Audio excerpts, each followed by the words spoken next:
Bienvenue, vous êtes sur la TMS TV, la chaîne qui vous montre tout ce qui est caché. Si vous êtes nouveau ou nouvelle sur la chaîne, abonnez-vous et n'oubliez pas d'activer la cloche de notification pour recevoir nos informations à temps réel.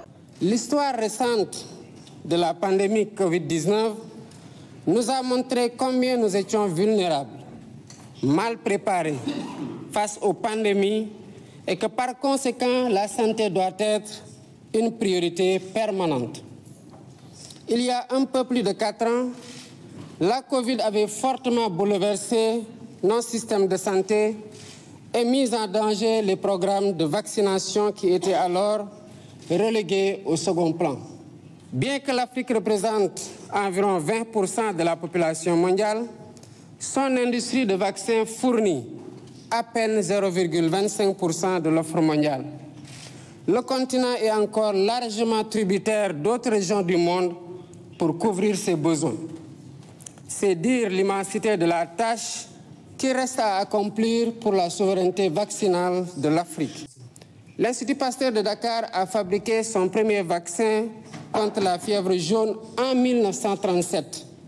Ce même vaccin a reçu la préqualification de l'OMS en 1966.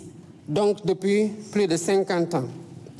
Dans la perspective de la consolidation de ces acquis et de la réalisation de l'objectif de l'Union africaine de produire sur le continent 60% des vaccins utilisés sur place d'ici 2040, l'Institut Pasteur de Dakar a initié, avec le soutien du gouvernement sénégalais, un ambitieux programme de développement industriel estimé à 252 millions de dollars.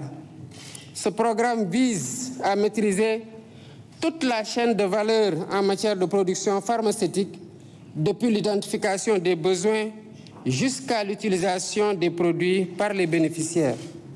La réalisation de ces infrastructures et l'acquisition des équipements sont en cours de finalisation. Le site du vaccinopole de Diamniadio, qui constitue une des entités de ce programme, aura une capacité de production annuelle de 3 millions de doses de vaccins de routine, épidémiques ou pandémiques, et utilisera les 3 plateformes technologiques dont l'ARN messager. En tant que pivot essentiel de la solidarité et en reconnaissance des immenses services qu'il rend aux pays bénéficiaires, Gavi mérite le soutien continu de la communauté internationale.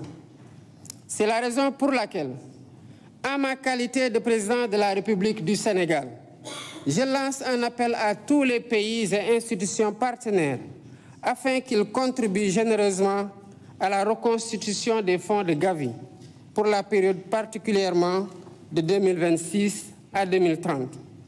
Soutenir le financement de Gavi, c'est aussi investir stratégiquement et à un rythme plus soutenu dans la protection de nos enfants, des générations actuelles et futures.